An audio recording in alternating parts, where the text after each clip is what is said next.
Hey everybody, Goosebumps for Dummies here, back at it again with another video, and today I am going to be talking about The Haunting Returns, the novel based off the 2023 series of Goosebumps that came out last year.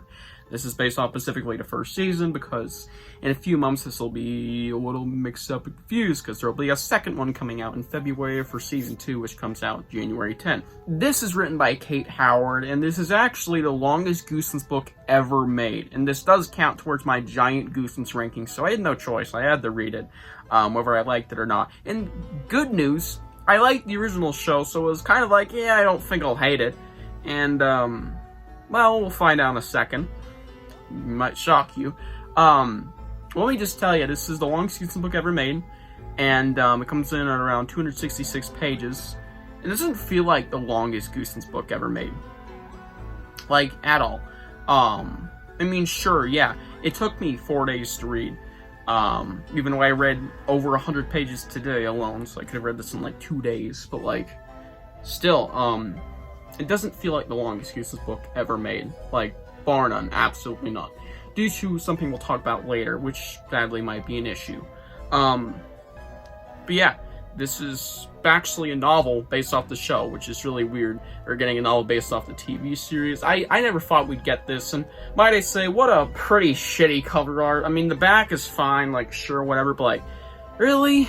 Yeah, Spine's whatever, but really? And The Haunting Returns is like a weird-ass name, but I guess we're going with it. Can't really change it now. And I have nothing else to say. Let's just dive into this. And now for the blurb. This official Goosebumps novel based on the hit series, including a brand new exclusive ending. That's pretty much what this novel is. And I don't think it was that big a hit, Disney. Anyways, 30 years ago, Harold Biddle died of a tragic accident. Now teenage kids of Harold's classmates are determined to find out what really happened to him all those years ago, as long as Harold's spirit doesn't exact its revenge first. But Harold Biddle isn't the only thing threatening the town of Port Lawrence. From doppelgangers to haunted books and one creepy dummy, Isaiah, Margot, James, Lucas, and Isabella have to fight to stay alive or risk becoming monsters themselves. This official novel tells the story of the Goosebumps Season 1, plus additional scenes and information not seen in the show. And actually there's not like any additional scenes in this entire novel besides, of course, the new ending. And there's actually a couple scenes removed, and I believe there's only 2. So this is beat for beat with the show, besides like dialogue changes and some stuff added, scenes extended, scenes shortened, yada yada. Minus the fact that there are 2 missing scenes. I'm actually glad that they're missing. One of them is in episode 4, and it is the one where, I don't want to say it, Nora just had after sex with some certain character named Colin, which on sparked the soon-to-be incest plotline. Yeah, I'm glad that was cut out. I did not want to see that scene in the book where she may or may not have said something about her vagina. That is fucking gross. So I'm glad it was cut out. There was also another scene in episode 9 where Nathan Bratt was at dinner and he just so happened to encounter Ben, Nora, and all these other adults, you know, the adults of the kids. That was cut out. I don't know why, but I guess because it wasn't extremely important. But yeah, it's not in there. And there probably was other stuff I'm forgetting, but yeah. The novel's pretty much beat for beat. So straight off the bat, this is a very good representation of the series, with, of course, its advertised new ending. And it's actually really good. I'm probably the only person on planet Earth who's going to say, yeah, this novel's pretty darn good, I really like it. I don't think it is anything amazing. Will I ever read it again? Hell no. That's about 80% of Goosebumps books anyways. Like, if to be anything I ever really want to read again. Probably not, but still fun. And this is just one of those books where it's like, yeah, it's good. Never gonna read it again.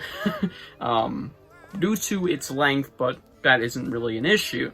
Kind of get why I had to be so long. It's based off a fucking 10-hour show, 8-hour show more specifically, because some episodes are shorter than others. None of them even reach an hour. And yeah, I just really enjoyed this novel. Nothing else to be said. Let's just get to my upsides. So if you want my thoughts on the show and what I liked and disliked about it, I made a review back in like, I think December, a full review of the original first season, which I'll do for season 2 and maybe future content, of course. That'll be in the playlist that I made for, shit, what was it called? Depths Reviews for 2023, alright. I'm not gonna go over any of my thoughts on the show, just so keep that thing unique. I'm talking about the novelization. What I had issues with this specifically. I don't care about anything from the show, even though it does apply here. So my rating as of now is like a 7 out of 10. But it depends on what's in the novel, because it is literally the same thing in book form. And yeah, like I said it's really good. And that's actually improvement. I think this improves upon the TV show in book form because you get to imagine stuff. I know, it's stupid sounding, but hear me out. The Goosebumps show has its issues visually. CGI can be really rough, alright? The Haunted Mask transformation scene, it's a little rough. The Haunted Mask itself, when it's in goblin form, pretty rough. And that's pretty much the main point. But also, Harold Biddle, when he's burnt to his crisp, his face looks like shit. Like literal poop. Like someone smeared shit on his face. Doesn't look very good. Sometimes there are things that just don't look great on screen. If you don't like the look of Slappy, there is no description from this book. So you can just imagine, well, Slappy. Doesn't matter. And yeah, it's just, you can do a lot more of this than what the show represented. And whilst I did imagine that, I'm just like, hey, that's cool. I imagined the show, but I get what this is for. Because I know they heard the complaints. They have to have heard all the complaints. So if you didn't like how the show looked from a visual standpoint and an audio standpoint, because there are some really disgusting songs played at points, or songs that you may not like you may not like Billie Eilish, so that song in episode 3, don't have to imagine that here. And that scene just play out without music, which is pretty normal, because I don't, think of music when I'm reading a book. Yeah, and I didn't have to imagine that scene, I got hard in my car, that fucking song that plays during the very emotional scene, whatever, in episode 8 at the very end of that episode. Yeah, that was a horrible, disgusting, awful song choice about getting an erection in a car in a parking lot. Fuck that song. You don't have to imagine that here. So that is improvement. That is improvement. This works better in book form, because you don't have to choose those things. Sure, it is based off that, but this depends on you. Do you want to think about that song? Sure. Whatever. Just matters if you like it. So it just works better. You can imagine it a more bright idea, because obviously the whole show is a more pale color palette, I'll say that much. That is a thing I've heard a lot, and I agree. Like, look at this. This is a very pale cover. And this is basically what the show is. The strongest color is like maybe a shirt that's like green. I believe Margot wears like a very pale green shirt. That is the strongest, most bright color in that whole show. Yeah, the show is like dark, like literally from a visual standpoint. So you can just imagine it being less dark. Sure, it is a rainy town, but did it pop a little more? Yeah, you can imagine more vibrant. So a lot of visual and audio things that were in the show that you may have not liked, and other stuff maybe, sure, you can absolutely not have to deal with those anymore. You can imagine the way you'd love to see it if you did like the story and concept of it. And if all the other upsides applied from the actual story itself in the show, I want to mention Kate Howard, the person, I believe female, he's like a boy and a girl name, who wrote this book. Shout out to them. Their writing is really good, alright? Albeit the fact that they had to write some dialogue from the show that was really cringe, like, Aura is beige. I'm quoting a specific scene here that was in the show, this is all from the show. Crossword puzzles over COVID, I'm just gonna shut up. You get the point. There are some really cringe Gen Z dialogue here, but thankfully, it's not very noticeable after a point in time. And, sure, when you jump from Harold Biddle, which is 3 pages long, that whole prologue at the beginning of the show is 3 pages.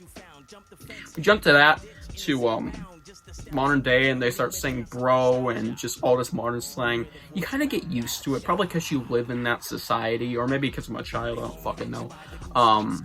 It's not a big issue, but that's besides the point. The writing is really good, It is very well written, and I believe it is one of the most recognizable writing I've ever seen. Like, sure, I've read multiple authors. I'm not just a Stine baby, even though I've read like 200 R.L. Stine books by now. Not all of them are even Goosebumps. I can recognize his writing from anywhere because it's really, really simple. It's really good and gets the job done. It's not incredible, but it's well written, way better written than a lot of other books, to be fair. This is recognizable because, sure, it is not the greatest writing, but it's like, gives it some flair, and I just like how this book was written. The writing was really good. Recognizable, solid writing. Yeah, the book was also entertaining, just as entertaining as the show, and I believe some episodes were working better than the actual show, which is its own thing. Episode 5 in the show is, like, really mediocre to watch, but in book form, it's like, yeah, it's actually pretty good. You know, it's not a bad episode in book form. Night of the Living Dummy, it's fucking amazing. Give Yourself Goosebumps is actually worse in book form. Episode 8 is worse, but it's in a minute. Episode 9, the worst episode of the entire show, is actually better.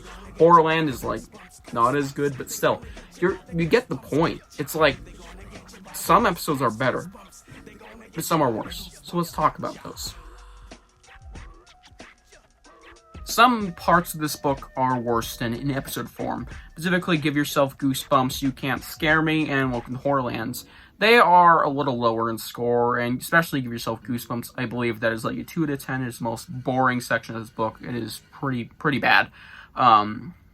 Episode 8 is a chase scene in book form. It's hard to read in book form. It's like a 6 out of 10 now.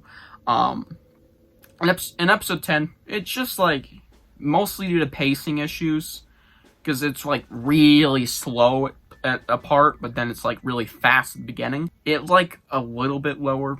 I didn't enjoy as much the episode, I'll tell you that much. Which I did really enjoy. I really liked the finale for season 1. Controversially enough, it's extremely overhated. I get it. Horrible title. Fuck you. Stop paying for the title. Watch it. It's not that bad. It's actually decent. You can get past the drama, which I could, which wasn't even that bad. That aside, it's all about my other issue before we get to the you know what. Oh, you know, we're in the section, you know, we're in the downsides. I wonder what that means. Wait a minute. Pacing was horrible. This was bar none the worst fucking pacing I have ever seen. And I want to leave it at that, but I should probably explain. The pacing is really zigzaggy, right? You're going at a decent pace, and boom, you're fucking rushing through shit, alright? The M from Brat story, from like 1920, that whole section, episode 6 of the original show, that's like 3 pages. Not even fucking kidding. It's 3 pages. The Harold Biddle story in that show is like 7 pages. What the fuck, dude? The opening Harold Biddle segment, 3 pages. I'm not even just talking about the main story. I'm talking about backstory. The main story is like, just like fucking all over the place in pace. Sometimes it's really fast. Sometimes it's really slow. And sometimes it's good. Thankfully, in the first half of the show, the book, it's really solid, but then the second half, it's like really zigzaggy. Episode 7 just so happens to be the most, like, kind of like right here pace, so it's like the least enjoyable pace. It's not even slow, it's not even good. It's just like, can we get somewhere, please? It's not like, I walk to the north. No, it's like, blah, blah, blah, blah, blah, blah, blah. Because episode 7's filler. Yeah. Sorry. I had to make some jokes here to make this a little more interesting. Pacing is awful. Episode 7 is the worst section in all of here, surprisingly. Really boring. And, y'all have been waiting for it. I didn't mention it one time. Well, I mentioned it a couple times, but I haven't said any thoughts about it until now. The new ending, which is 9 pages long. Let me summarize it before I say anything. Margot reads a chant that should undo the undoing of Kondu's demise, which means Kondu is resurrected, and that is evident in episode 10 of the original show and the book. That Kondu is back when he has possessed Nathan Bratt, who he sees in the mirror. stupid fucking ending, but yeah. It's in year 2. So, yeah. Now, this new ending. Still in there, but now it adds on. Isaiah quickly recovers, but he's acting strangely, and he's not being himself, and he is weirdly not always hungry. Everybody is literally the most predictable relationship. Margot and Isaiah are boyfriend and girlfriend, only not exactly. They're kind of like halfway there type shit. James and Isabella are best buds. They love each other in a mutual, platonic way, of course, because James is gay. They're literally just best friends all of a sudden, which was not exactly a surprise. It was hinted at throughout the entire season. And Lucas is doing absolutely fucking nothing. Now, past that, Nathan Bratt had got his book published, and he now has good income. And now he's going to London for some business shit. I don't fucking know. I don't give a shit. And so happens that the school is, like, having some field trip shit to London. You know, my school doing this shit, too. So it isn't like, send your kids to a different country. No, this is a thing schools do. Yeah, they're sending their kids to London. Isaiah, Isabella, James, the gang's all there. Lucas is running a shop in London, as experienced to soon run the Harbor Shop, which is mentioned. By the way, James thinks Lucas is hot. That was mentioned way early in the book in Reader Beware section. Just thought I'd throw that out there, but James is sexually attracted to Lucas, which is not in the show. So, speaking of James, he's being James. When they land in London, the girls and Isaiah immediately runs off, and he's never seen until the end of this section, which is really strange. And they're all worried about him, but they're all going about their thing, just visiting around London, which is really just boring to read about. But at the end, Isaiah returns, and he has obviously been somewhere doing shit, and he has bloodshot eyes, he has scratches all over his arms, and he does not look so good. He has frizzled hair and stuff. And it clearly implies that he is a werewolf. I'm not even making that up. And apparently, the haunting has begun again, and now it's in London. And might I add that Nathan Bratt is not possessed by Kondu. Kondu's spirit apparently did not go to hell. It is part of it has lingered on planet Earth, and it just so happened to say, hey, Nathan Bratt, you looking sexy today. Decided to attach himself to him, but didn't possess Nathan Bratt. Nathan Bratt literally, and I mean just literally, sees him in the mirror, nothing more. And the book closes. That was explained a little earlier, but the ending is Isaiah's a werewolf. Hinted at it. It's fucking terrible! I'm just gonna discuss the two elephants in the room. Isaiah is a fucking werewolf, and Nathan Bratt's lore-breaking possession. Kate Howard, guess what fingers? Guess what fucking fingers? I'm done. I'm pissed. This is. I waited a whole year. Not really. I waited like a couple months. Just to be like, oh, new cliffhanger, so cool. And for it just to be dog shit. Or wolf shit, in this case. Yeah, so let me explain. Isaiah is not officially said to be a werewolf, but due to the extremely heavy implications that he is a werewolf of Fever Swamp only in London, yeah, Isaiah's a werewolf. And it's like the most stupid shit ever. And it's clearly trying to be Werewolf Fever Swamp, even though there's no swamp. It's like, well, what werewolf book? There's no werewolf skin. Yeah, Isaiah's been turning into a werewolf. Yeah. No fucking comment besides that is really stupid. And it also breaks lore, which leads me to my next thing. When Margot, fucking having a mind fuck here. When Margot revived him via the magic spell that Kondu used to heal himself back in the day, it should have undone the undoing of Kondu's life, which means Kondu is resurrected, and they should directly be at the spire on the football field. What the fuck am I'm fumbling. I'm having a heart attack here. Yeah, that shouldn't have peel Isaiah, and what Alana shouldn't have turned him into a werewolf, because that means Kondu's a werewolf. Yeah, Kondu's a fucking werewolf, apparently, according to this shit. Or at least he really likes to do werewolf-like activities. Cool! Hear me out! Nathan Brad apparently is not possessed. And apparently undoing the undoing of Kondu's life is not gonna bring him back to life. Apparently it does absolutely nothing. And thus, episode 10, when they killed Kondu, that should have never even fucking happened, which means episode 10 should have ended with everybody dying.